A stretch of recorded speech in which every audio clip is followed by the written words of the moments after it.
So in a previous video, I did a review on the Neve 88M audio interface. Do check that out. And because I was awaiting the arrival of an M4 Mac Studio computer, I didn't have time to do a proper demo review of both these Neve units together. Now, for all those in the know, you know that it takes forever and a day to reload, download, update the many software programs that we can all gather. And in my case, I did have quite a bit of updating to do, considering I was still using Mac Pro Towers running OS X 11, and in fact I'm still using them. Great machines.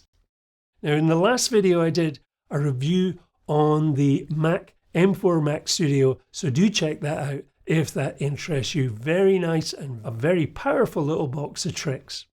Now while I can run the Neve 88M and 88C on the old Macs, they definitely benefit connected to a more up-to-date device sporting USB-C ports and the faster data speeds available through that. And so, moving on to the Neve 88C Compressor. Hello viewer, my name's Stu, welcome to the channel and my guitar journey. Once again, my opinions are my own and all the gear I talk about is connected to my own guitar, music writing and recording journey, having been away from it all for about 40 years. Now I'm not being paid to mention any products here, but I do try to give a balanced opinion in regard to how I use all the equipment. If you like the content, please do think about giving a thumbs up, subscribing, commenting below, and do share with others as it all helps the channel algorithms.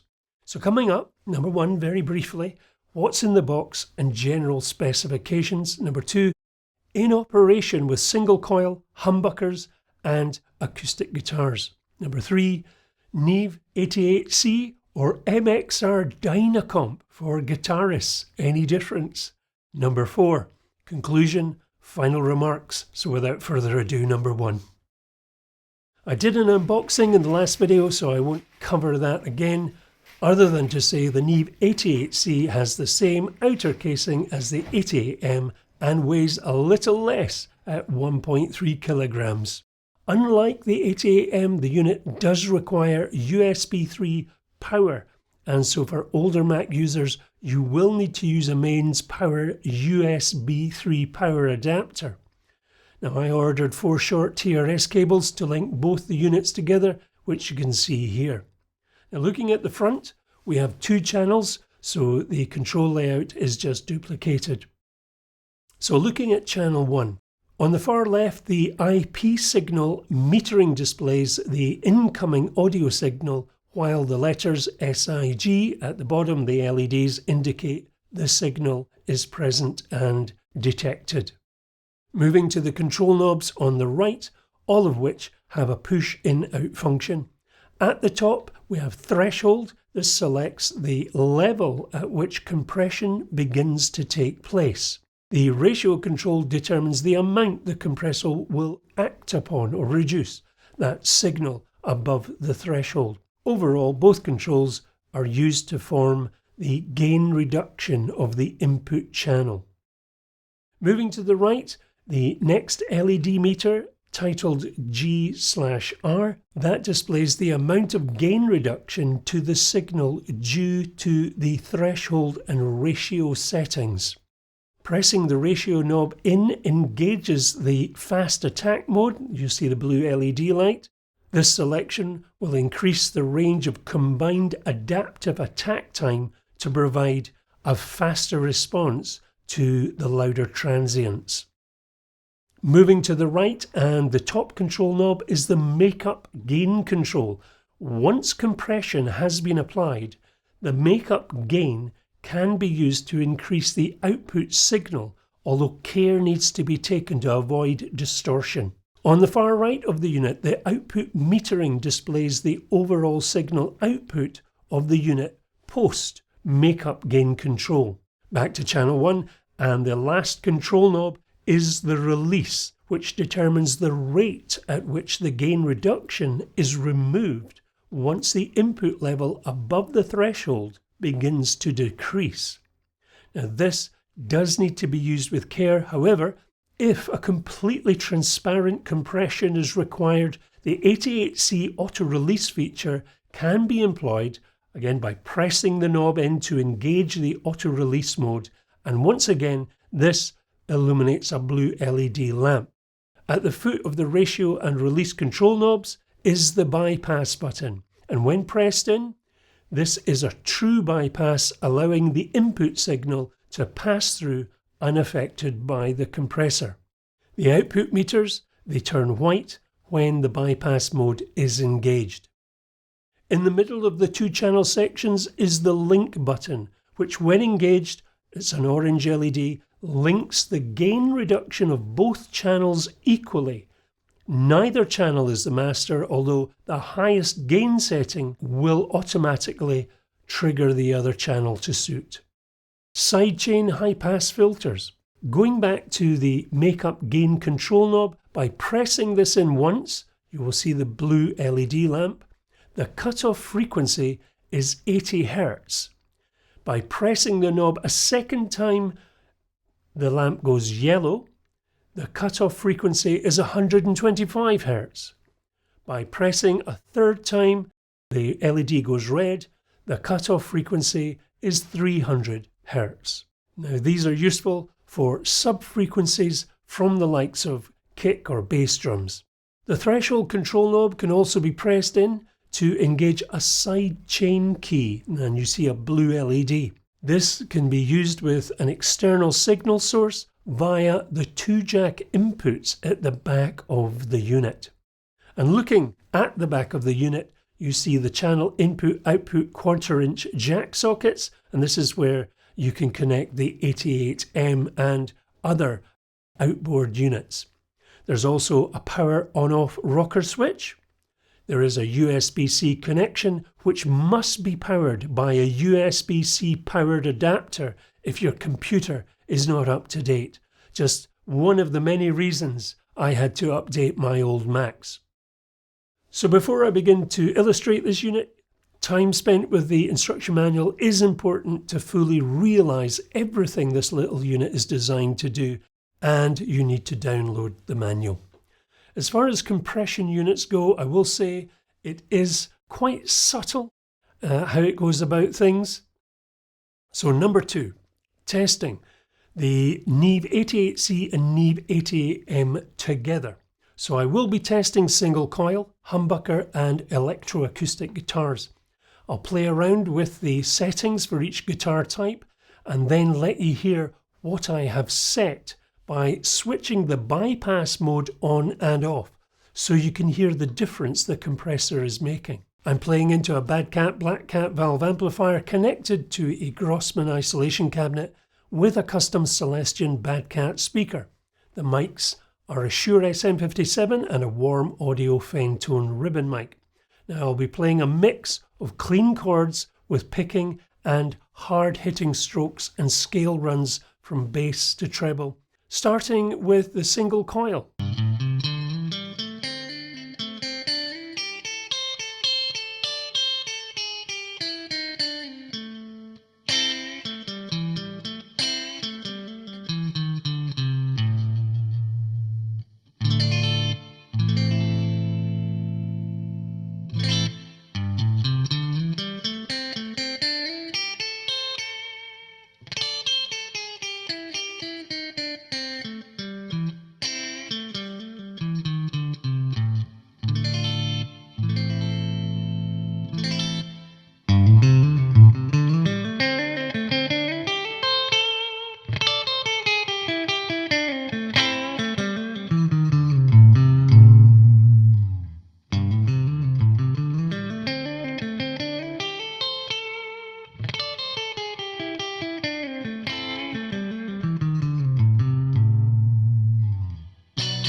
Number 3. So for the guitar player, a question that might be asked is, what about the compressor that I've got on my pedal board?